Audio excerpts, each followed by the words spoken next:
एक विशालकाय शाही गुफा जिसके चारों ओर घना जंगल फैला हुआ था। उसके अंदर सिंहासन पर शेर सिंहराज बैठा हुआ था। पास में उसकी खास सलाहकार एक काली चिड़िया ब्लैक बर्ड भी मौजूद थी। जंगल के कई जानवर दरबार में खड़े थे, लेकिन सभी डरे हुए लग रहे थे। तभी रानू चिड़िया और मीनू मौसी आगे बढ़ते हुए बोली, महाराज, जंगल के सभी प्राणी आपके शासन से खुश नहीं हैं। आप कभी उनकी परेशानियों को नहीं सुनते। एक राजा को अपनी प्रजा की देखभाल करनी चाहिए। क्या बक रही हो तुम दोनों? मैं जंगल का राजा हूँ। मेरी मर्जी के बिना यहाँ कोई फैसला नहीं होता है। रानू चिड़िया और मीनू मौसी एक दूसरे की ओर देखने लगी। मीनू मौसी ने हिम्मत जुटाकर बोलना चाहा, लेकिन तभी ब्लैक बर्ड बीच में बोल पड़ी। महाराज, ये छोटी चिड़िया आपको भड़काने की कोशिश कर रही है। जंगल में सब कुछ ठीक चल रहा है। आपको इनकी बातों पर ध्यान देने की जरूरत नहीं। शेर की आंखों में घमंड छलक रहा से ही चलेगा। इतना बोलकर शेर ने गुस्से में पंजा उठाया और दरबार की जमीन पर जोर से पटक दिया। डर के मारे कुछ पक्षी उड़ गए, जबकि अन्य जानवर सहम कर पीछे हट गए। रानू और मीनू को समझ आ गया कि इस समय शेर को समझाना बेकार था। वे चुपचाप दरबार से बाहर निकल गई। कुछ दिनों के बाद जंगल का माहौल बदल गया। हरे भरे पेड़ों की जगह सूखी टहनियां दिख रही थीं। तालाबों का पानी लगभग खत्म हो चुका था। कई जानवर भूख और प्यास से कमजोर दिख रहे थे। दूर एक हिरन बेसुध होकर गिर पड़ा था और कुछ पक्षी व्याकुल होकर इधर उधर उड़ रहे थे। रानू चिड़िया और मीनू मौसी एक सूखी टहनी पर बैठी थीं। वे चिंतित नजर आ रही थीं। रानू, ये सूखा तो बहुत ही खतरनाक है। अगर जल्दी कुछ नहीं किया गया तो जंगल के जानवर ऐसे ही मरते जाएंगे। हाँ, हमें अब कुछ करना ही होगा। अगर राजा अपनी प्रजा की चिंता नहीं कर रहा तो हमें खुद ही हल निकालना होगा। मुझे लगता है कि हमें जंगल के प्राणियों के साथ मिलकर इस समस्या से बचने का समाधान खोजना चाहिए। तुम बिल्कुल सही कह रही हो मीनू मौसी। चलो जंगल के प्राणियों और पक्षियों को एक स्थान पर एकत्रित करते हैं। हम सबको मिलजुल कर ही इस समस्या का समाधान करना होगा। इतना कहकर वो दोनों उड़ गईं। कुछ देर के बाद जंगल के छिपे हुए कोने में, जहाँ बड़े बड़े पेड़ झुके हुए थे, बीच में कुछ बड़े पत्थर रखे थे। वहाँ पर हाथी दादा, भालू, कबूतर, चील और चीता वहाँ उपस्थित थे। सबकी आंखों में चिंता झलक रही थी। रानू और मीनू एक टहनी पर बैठ गईं। हम सब इस जंगल में रहते हैं, लेकिन अगर पानी नहीं रहा तो हम जिंदा नहीं रह पाएंगे। हमें कुछ करना होगा। सही कहा दादा। राजा को तो हमारी कोई फिक्र ही नहीं है। मैं तेज दौड़ सकता हूँ। मैं दूर दूर तक जाकर देख सकता हूँ कि कहीं पानी का कोई स्रोत बचा है या नहीं। अगर कोई पुराना जल स्रोत है तो हमें उसकी जानकारी निकालनी होगी। रानू सब जानवरों की आंखों में उम्मीद की चमक देखकर मुस्कुराने लगी, जो चुपचाप सब सुन रही थी। इधर शेर का महल जो अब वीरान लगने लगा था। चारों ओर सूखे पत्ते बिखरे हुए थे। शेर अपने सिंहासन पर बैठा ऊँघ रहा था। तभी दरबार में तेजी से ब्लैक बर्ड आकर उसके पास बैठकर बोली, महाराज, जंगल में आपके खिलाफ बगावत हो रही है। क्या मतलब? रानू चिड़िया और मीनू मौसी जंगल के सभी जानवरों को आपके खिलाफ भड़का रही हैं। वो सब मिलकर आपके बिना इजाजत के मीटिंग कर रहे हैं। मुझसे बिना पूछे मीटिंग करने की उनकी हिम्मत कैसे हुई? जाओ अभी बुलाओ उन दोनों को। मैं देखता हूँ कैसे जंगल में मेरे खिलाफ कोई साजिश रचता है। कुछ देर के बाद रानू चिड़िया और मीनू मौसी सहमे हुए शेर के सामने खड़ी थीं। दरबार में अन्य जानवर भी खड़े थे। तुमने मेरी अनुमति के बिना जंगल में मीटिंग क्यों रखी? महाराज, हम जंगल की भलाई के लिए कर रहे थे। सूखा पड़ रहा है, तालाब सूख रहे हैं और जानवर प्यास से तड़प रहे हैं। हमें कोई समाधान निकालना होगा। तुम दोनों खुद को बहुत होशियार समझती हो, लेकिन इस जंगल का राजा मैं हूँ। तुम्हें मेरी इजाजत के बिना कोई फैसला लेने का हक नहीं है।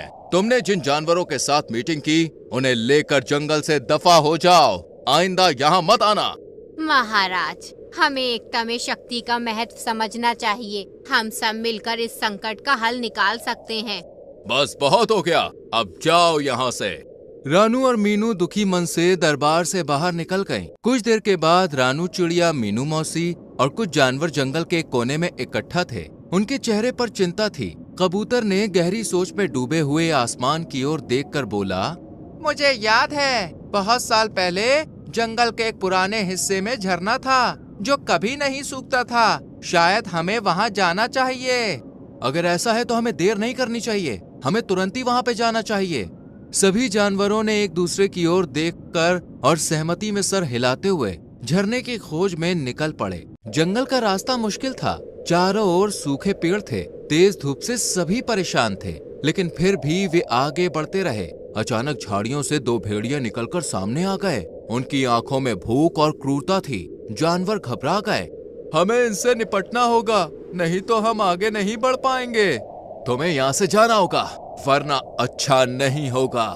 भेड़िए कुछ देर गुर्राए, लेकिन इतने जानवरों को देखकर वो वहां से भाग गए। सफर जारी रहा। गर्मी बढ़ती जा रही थी, प्यास से जानवरों के होंठ सूखने लगे, लेकिन सभी हौसले के साथ आगे बढ़ते रहे। कई घंटों की मेहनत के बाद घने जंगल के बीच से पानी की आवाज सुनाई दी। रानू चिड़िया चहकते हुए खुशी से बोली, हम पहुंच गए, ये रहा झरना। और उसके सभी जानवर हरियाली से झरने वहाँ की ठंडी हवा से सभी को राहत मिलने लगी। वो सभी पानी पीने लगे। उन सब ने जंगल के उसी हिस्से में बसने का फैसला कर लिया।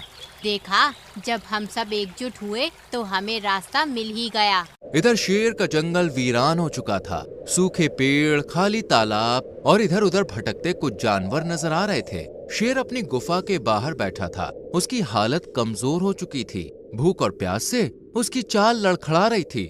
क्या ये वही जंगल है जिस पर मैं राज करता था? यहाँ तो कुछ भी नहीं बचा। ब्लैकबर्ड एक डाल पर बैठी हुई थी। महाराज, धैर्य रखें, बारिश आएगी और सब कुछ पहले जैसा हो जाएगा। शेर ने उसकी ओर देखा, लेकिन इस बार उसकी आंखों में संदेह था। उसे एहसास हो रहा था कि उसने गलती की है। जंगल की वीरानी ने उसे तोड़ कर रख दिया था। आखिरकार उसने खुद ही अपने प्राणियों को खोजने का फैसला कर लिया। शेर कमजोर और थका हुआ भटकने लगा। उसके पैरों में अब ताकत नहीं थी, लेकिन वो हार मानने को तैयार नहीं था। अचानक उसे पानी के बहने की हल्की आवाज सुनाई थी। उसकी आंखों में चमक आई और वो उस ओर बढ़ने लगा। कुछ दूरी पर झरने के किनारे सभी जानवर बैठे थे। वो पहले से ज्यादा स्वस्थ और खुशहाल नजर आ रहे थे। अचानक उन्होंने झाड़ियों में हलचल सुनी। ये आवाज, कोई आ रहा है। सभी जानवर सतर्क हो गए। तभी झाड़ियों में से एक कमजोर और थका हुआ शेर बाहर निकल के आया। उसे देखकर सभी चौंक गए। महाराज, आप यहाँ? शेर की आंखों में अहंकार की जगह पश्चाताप था। लीजिए महाराज, पानी पीजिए। तुम लोग सही कह रही थी। एक राजा की शक्ति उसकी प्रजा होती है।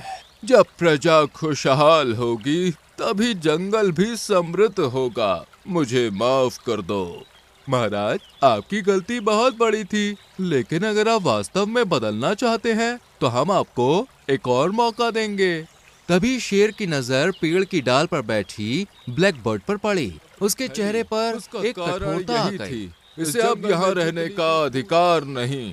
ब्लैकबर्ड घबराकर फड़फड़ाने लगी, लेकिन शेर की दहाड़ सुनकर वो तुरंत वहाँ से उड़ गई और फिर कभी लौट के नहीं आई। कुछ ही दिनों में जंगल फिर से बसने लगा। अचानक एक सुबह काले बादल छा गए और तेज बारिश होने लगी। सूखे पेड़ फिर से हरे भरे हो गए। तालाबों में पानी भर गया और पूरी प्रकृति जीवंत हो उठी। सभी जानवर खुशी से झूम उठे। अब जंगल में हमेशा के लिए खुशहाली बनी रहेगी, क्योंकि अब यहाँ एकता और प्रेम का राज होगा। रानू चिड़िया ने सही कहा था, एकता में शक्ति होती है। एक अच्छा राजा वही होता है जो अपनी प्रजा का सम्मान करता है और उनकी भलाई के लिए काम करता है। अहंकार और स्वार्थ से कुछ नहीं मिलता, लेकिन प्रेम और सहयोग से जीवन संवर सकता है। तो दोस्तों, कैसी लगी आपको हमारी ये कहानी? अगर कहानी अच्छी लगी हो तो वीडियो को लाइक कीजिएगा, चैनल को सब्सक्राइब कीजिएगा और हाँ, कहानी अपने दोस्तों के साथ शेयर करना तो बिल्कुल मत भूलिएगा। मैं आपको मिलूंगी अगले वीडियो में किसी नई कहानी, नई